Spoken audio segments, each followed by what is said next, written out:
রায়ানকে বাড়িতে ফিরিয়ে আনতে মরিয়া হলো পারুল। সম্পূর্ণ জানতে ভিডিওটিতে একটি লাইক করে দেখতে থাকো।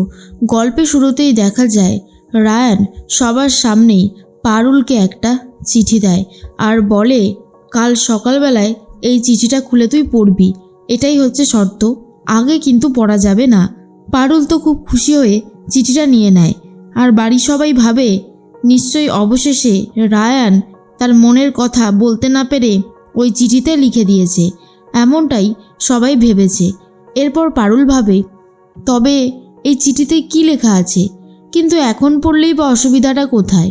কিন্তু রায়ান শর্ত দেয় এটা পড়তে হবে কাল সকালবেলায়। তখন পারুলের সাথে সাথে সবার তর সয় না। মৈনাক বলে, আজ তো সারা রাত আমার ঘুমই হবে না, ওই চিঠিটায় কি লেখা আছে সেটা যদি জানতে পারতাম তাহলে খুব ভালো হতো। তখন সেই একই কথা তরিতাও বলে, কিন্তু রুক্মিণী বলে, না, ভাই যখন বারণ করেছে তখন আর এটা এখন পড়ার কোনো দরকার নেই, কাল সকালবেলাতেই পড়া যাবে। কি পারুল, আমি ঠিক বললাম তো? পারুল তখন বলে, হ্যাঁ রুকু দিদি, তুমি একদম ঠিক কথাই বলেছ। তার মাঝখানে পারুল কিছুতেই আর ঘুমাতে পারে না। রাত হয়ে গেলেও পারুলের দু চোখের পাতা এক হয় না, শুধু বারবার ভাবতে থাকে চিঠির মধ্যে কি লেখা আছে, কি লেখা আছে ওই চিঠিতে। পড়তে চাইছে মন, কিন্তু পড়তে পারছে না, কারণ রায়ান বলেছিল চিঠিটা একমাত্র সকালেই পড়বি। আর সেই জন্যই পারুল অধীর আগ্রহে বসে আছে কখন সকাল হবে। ঘুম তার আসছে না। রায়ান তখন বলে, কিরে, তুই এখনও ঘুমাসনি? বুঝেছি, ওই চিঠিটা পড়বি বলে তোর ঘুম আসছে না, তাই তো? কিন্তু এখন তুই ঘুমিয়েই পড়, এখন তোকে জেগে থাকতে হবে না, কাল সকাল হলে তারপরেই চিঠিটা পড়িস। পারুল তখন বলে, কি লিখেছিস বলতো ওই চিঠিটায়? এখন পড়লেই বা অসুবিধাটা কি হতো? কিন্তু রায়ান তখন বলে, না, সব কিছুর একটা সময় থাকে, আর তুই সেই সময়েই চিঠিটা পড়বি, বুঝতে পারলি? পারুল কিছুতেই আর দেখছে সময় কাটছে না। কিছুক্ষণ পরেই পারুল ঘুমিয়ে ঘুমিয়ে স্বপ্ন দেখতে থাকে যে রায়ান তাকে এসে ভালোবাসার কথা বলছে, চিঠিটার মধ্যে ভালোবাসার কথাই লেখা।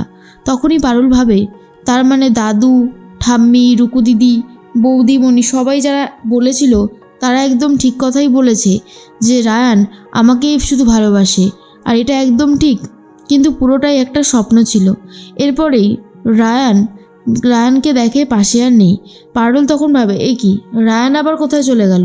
সকাল সকাল উঠে পড়েছিল পারুল চিঠিটা পড়বে বলে, তার মধ্যে দেখে বাড়ির সবাই পারুলের থেকেও বেশি অধীর আগ্রহে বসে রয়েছে কখন রায়ানের দেওয়া চিঠিটা পারুল পড়ে শোনাবে সবাইকে। এর মধ্যেই চলে এসেছে দাদু আর ঠাম্মিও, এসেছে রায়ানের মা। বাড়ির সবাই বলে, পারুল আর দেরি করিস না, এরপর আমাদেরকে পড়ে শোনা চিঠিটায় কি লেখা আছে। আর পারুল সেই চিঠিটা পড়তে শুরু করলে পারুলের চোখের কোণায় জল জমতে শুরু করে, যেখানে লেখা আছে, পারুল, আমি ভেবেছিলাম তোকে হারাতে পারলে তাকে আমি পাবো, কিন্তু এখন তো মনে হচ্ছে সেটা সম্ভবই না। তুই আমার থেকে অনেক বেশি ট্যালেন্টেড একজন পার্সন, আমি তোর কোনোভাবেই যোগ্য নয় রে।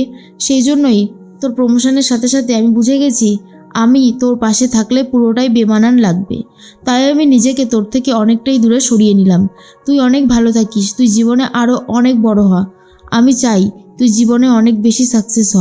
আর এই চিঠিটা পড়ার পরেই সবাই রীতিমতো থমকে যায় আর বলে, রায়ান এটা কি লিখেছে? ওর কি পুরোপুরি মাথাটা খারাপ হয়ে গেল নাকি? কি করতে চাইছে ছেলেটা? আরে এইভাবে কেউ চিঠি লিখে বাড়ি থেকে বেরিয়ে যায় নাকি? পারুল বুঝতে পারে রায়ান তার সাকসেস না পেয়ে বাড়ি ছেড়ে বেরিয়ে গেছে। এর মধ্যেই রায়ান বাইকে করে বেরিয়ে পড়েছে।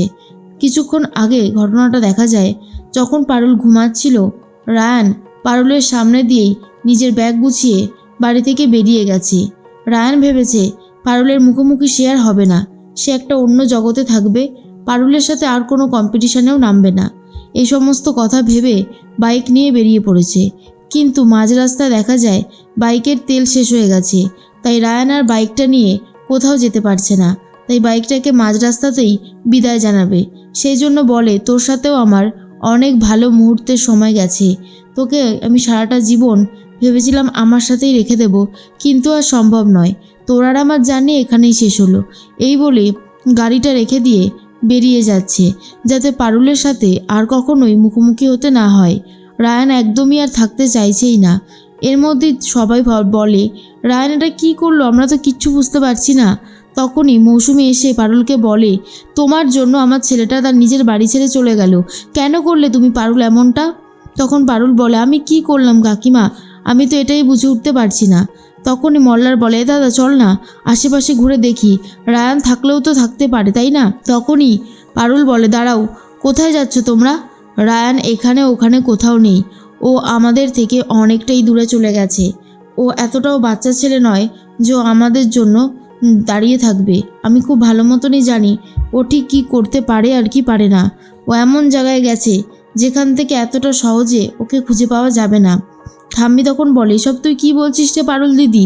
তখনই পারুল বলে, হ্যাঁ ঠাম্মি, আমি একদম ঠিক কথাই বলেছি। তোমার নাতিকে আমি খুব ভালোভাবেই চিনি, ও ঠিক কী করতে পারে সেটা আমার জানা আছে। পারুল খুব ভেঙে পড়েছে, ভীষণ কান্নাকাটি করতে থাকে। রুক্মিণী তখন বলে, পারুল তুমি কেঁদো না, আমরা আছি তো তোমার সাথে, তুমি এত ভেঙে পড়ছো কেন? রায়ান যেখানেই যাক না কেন আমরা ঠিক রায়ানকে খুঁজে বার করে নিয়ে আসবো, তুমি শুধু একটু ধৈর্য ধরো। পারুলও খুব কান্নাকাটি করতে থাকে। তার মধ্যে মৌসুমি এই সব কিছুর জন্য শুধুমাত্র পারুলকেই দায়ী করতে থাকে আর বলে, তোমার জন্যই আমার ছেলেটা বাড়ি ছেড়ে বেরিয়ে গেল, আমার আর তোমাকে সহ্য হচ্ছে না। কিন্তু পারুল সবার সামনে মৌসুমীকে কথা দেয় যে রায়ান পৃথিবীর যে কর্নারেই থাকুক না কেন, ওকে আমি খুঁজে নিয়ে এসে এই বসু বাড়িতে নিয়ে আসবো, এটা আমি সবাইকে কথা দিলাম। এরপর দাদু বলে, পারুল যে কথাটা দিয়েছে সেটা তো ও রাখবেই, কিন্তু মর্কটটা গেলটা কোথায়? রায়ান নিজেও জানে না কোথায় যাবে, তাই হন্যে হয়ে খুঁজতে থাকে একটা জায়গা যেখানে গেলে পারুল অন্তত তাকে খুঁজে বার করতে পারবে না। কিন্তু পারুল চিন্তা করে, রায়ান পৃথিবীর যে কর্নারে থাকুক সে ঠিক খুঁজে নিয়ে আসবে। মন খারাপ হয় রায়ানের জন্য, কিন্তু তার থেকেও বেশি জেদ চেপে গেছে, যেভাবেই হোক রায়ানকে সে বসুবাড়িতে ফিরিয়ে আনবেই।